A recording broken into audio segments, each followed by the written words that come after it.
وَاتَّخَذَ اللَّهُ إِبْرَاهِيمَ خَلِيلًا، اور اللہ نے ابراہیم کو اپنا گہرا دوست بنایا۔ ہمارے پیارے رسول محمد مصطفیٰ صلی اللہ تعالیٰ علیہ وسلم کے جد کریم حضرت ابراہیم خلیل اللہ علیہ السلام کی پیدائش بابل کے شہر میں نمرود مردود کے دور سلطنت میں ہوئی۔ نمرود بادشاہ کی حکومت پوری دنیا پر تھی۔ تاریخ سے ثابت ہے کہ 4 ایسے بادشاہ گزرے ہیں جن کی بادشاہت پوری دنیا پر تھی۔ ان چاروں میں 2 بادشاہ مومن تھے اور 2 بادشاہ کافر تھے۔ مومنوں میں ایک حضرت سکندر ذوالقرنین علیہ الرحمہ اور دوسرے حضرت سلیمان علیہ السلام تھے، اور کافروں میں ایک بخت نصر اور دوسرا بادشاہ نمرود مردود تھا۔ اے ایمان والو، اللہ تعالیٰ کے فضل و کرم سے ہمارے پیارے نبی احمد مجتبی محمد مصطفیٰ صلی اللہ تعالیٰ علیہ وسلم دونوں عالم کے بادشاہ ہیں۔ خوب فرمایا سرکار اعلی حضرت امام احمد رضا فاضل بریلوی رضی اللہ تعالیٰ عنہ نے، جس کو شایع ہے عرش خدا پر جلوس ہے وہ سلطان والا ہمارا نبی، اپنے مولا کا پیارا ہمارا نبی، دونوں عالم کا دلہا ہمارا نبی۔ جب حضرت ابراہیم علیہ السلام کی پیدائش کا وقت قریب آیا تو آپ کی والدہ ماجدہ نمرود بادشاہ کے ڈر سے ایک تہ خانے میں چلی گئی جو آپ کے والد ماجد نے شہر سے دور تیار کیا تھا۔ اسی تہ خانے میں حضرت ابراہیم علیہ السلام پیدا ہوئے اور وہیں رہے۔ روزانہ آپ کی والدہ اس تہ خانے میں تشریف لاتے اور دودھ پلا کر واپس آ جاتے۔ آپ بہت جلد بڑھ رہے تھے، 1 ماہ میں اتنا بڑھتے تھے جتنا دوسرے بچے 1 سال میں بڑھتے ہیں۔ ایک روایت کے مطابق جب حضرت ابراہیم علیہ السلام کی عمر شریف 13 برس یا 17 برس کی ہوئی تو ایک روز حضرت ابراہیم علیہ السلام نے اپنی والدہ سے سوال کیا کہ میرا رب کون ہے، یعنی میرا پالنے والا کون ہے؟ تو والدہ نے جواب دیا میں ہوں۔ پھر سوال کیا کہ تمہارا رب یعنی پالنے والا کون ہے؟ تو والدہ نے جواب دیا تھا تمہارے والد ہیں۔ آپ نے فرمایا میرے والد کا رب یعنی پالنے والا کون ہے؟ تو آپ کی والدہ نے فرمایا خاموش رہو، اور کوئی جواب نہ دے سکے، اور اپنے شوہر سے جا کر کہا کہ جس لڑکے کی نسبت جو مشہور ہے کہ وہ زمین والوں کے دین کو بدل دے گا وہ فرزند یہی ہے، اور ساری گفتگو اپنے شوہر کو بتایا۔ اور جب حضرت ابراہیم علیہ السلام تہ خانے سے باہر تشریف لائے تو اس وقت سورج غروب ہوا اور آسمان پر ستارے طلوع ہوا، تو آپ نے دیکھا کہ قوم کے لوگ شرک میں مبتلا ہے، تو آپ نے باطل پرستی کا انکار کیا اور اللہ تعالیٰ کی وحدانیت پر استدلال فرمایا، جس کو قرآن کریم نے بیان کیا اور فرمایا اے لوگو، چاند و سورج اور ستارے معبود نہیں ہیں جو کبھی ڈوبے اور پھر نکلے، اور ڈوبنے والا ہمارا خدا نہیں ہے۔ حضرت ابراہیم علیہ السلام نے چاند و سورج اور ستاروں کی پرستش کے خلاف بیزاری کا اعلان کیا اور ایک خدا کی وحدانیت کو ماننے اور اللہ وحدہ لا شریک کی عبادت و بندگی کی دعوت پیش کی۔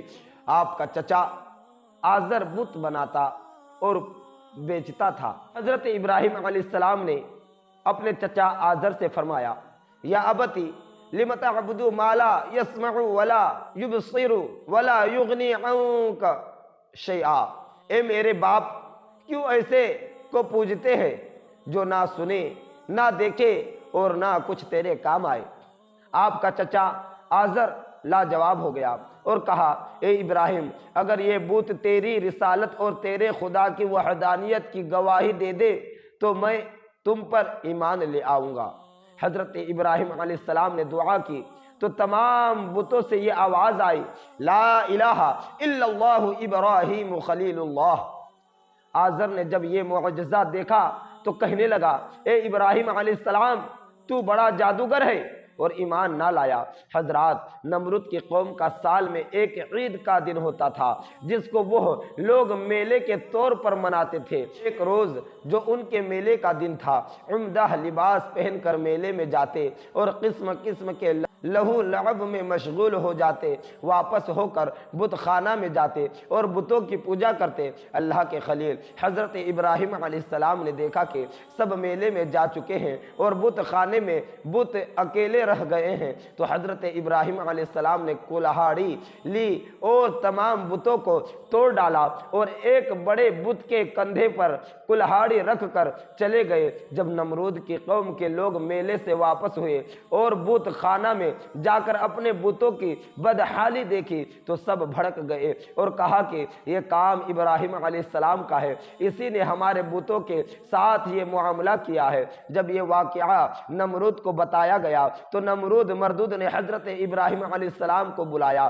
حضرت ابراہیم علیہ السلام تشریف لائے تو نمرود کو سجدہ نہیں کیا جو اس کے دربار میں ہر آنے والے کا طریقہ تھا، تو نمرود نے آپ سے کہا کہ تم نے مجھے سجدہ نہیں کیا، تو حضرت ابراہیم علیہ السلام نے فرمایا میں اپنے رب تعالیٰ کے علاوہ کسی کو سجدہ نہیں کرتا ہوں۔ تو نمرود نے کہا تیرا رب کون ہے؟ حضرت ابراہیم علیہ السلام نے فرمایا ربی الذی یحیی و یمیت قال انا احیی و امیت، میرا رب وہ ہے کہ جلاتا اور مارتا ہے، بولا میں جلاتا اور مارتا ہوں۔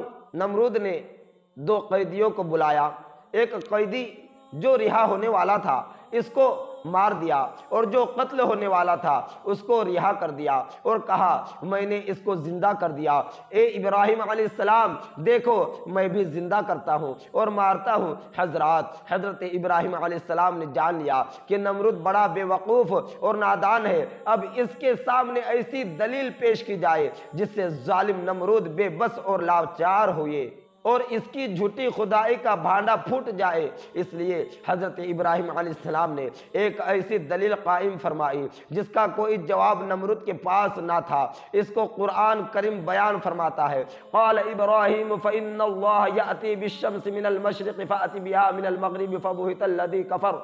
ابراہیم نے فرمایا تو اللہ سورج کو لاتا ہے پورب سے، تو اس کو پچھم سے لے آ، تو ہوش اڑ گئے کافر کے۔ نمرود مردود غصے میں آ کر کہنے لگا اے ابراہیم علیہ السلام تو نے ہی ہمارے بتوں کو توڑا ہے۔ تو حضرت ابراہیم علیہ السلام نے فرمایا کہ اس بڑے بت سے پوچھو جس کے کندھے پر کلہاڑی رکھی ہوئی ہے، ایسا لگتا ہے کہ اسی بڑے بت نے ناراض ہو کر تمام بتوں کو توڑ دیا ہے۔ تو نمرود نے جواب دیا کہ تمہیں خوب معلوم ہے کہ یہ بت سنتے نہیں اور بولتے نہیں۔ تو حضرت ابراہیم علیہ السلام نے فرمایا قال افتعبدون من دون اللہ ما لا ينفعکم شیئا ولا یضرکم، کہا تو کیا اللہ کے سوا ایسے کو پوجتے ہو جو نہ تمہیں نفع دے اور نہ نقصان پہنچائے؟ خلاصہ یہ ہے کہ حضرت ابراہیم علیہ السلام کی گفتگو کا نمرود مردود کے پاس کچھ جواب نہ تھا، اس لیے عاجز و شرمندہ ہو کر حضرت ابراہیم علیہ السلام کو قید کر دیا۔ حضرت ابراہیم علیہ السلام پر نار نمرود گلزار ہو گئی۔ نمرود نے اپنے خاص لوگوں سے مشورہ کیا کہ ابراہیم علیہ السلام کے ساتھ کیا سلوک کیا جائے۔ مشورہ میں طے ہوا کہ آپ کو آگ سے شعلوں میں زندہ ڈال کر جلا دیا جائے۔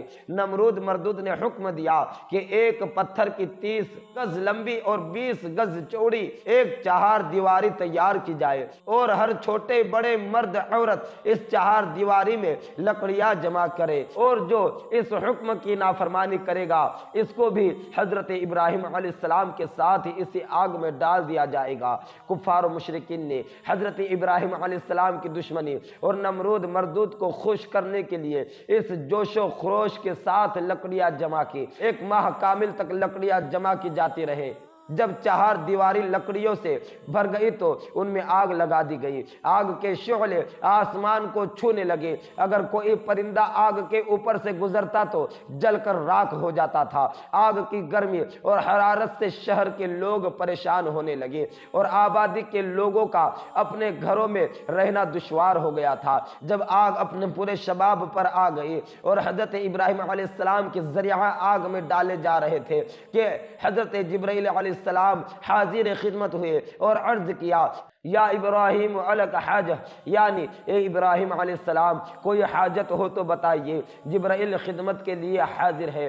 آپ نے ارشاد فرمایا نعم اما الیک فلا ہاں حاجت تو ہے مگر اے جبرائیل علیہ السلام تم سے کوئی حاجت نہیں ہے۔ حضرت جبرائیل علیہ السلام نے عرض کی آپ کو جس سے حاجت ہے اس سے طلب کرو، تو حضرت ابراہیم علیہ السلام نے فرمایا علمہ بحالی حسبی من سوالی، یعنی وہ میرے حال کو خوب جانتا ہے اور وہ میرے سوال سے باخبر ہے اور وہی میرے لیے کافی ہے۔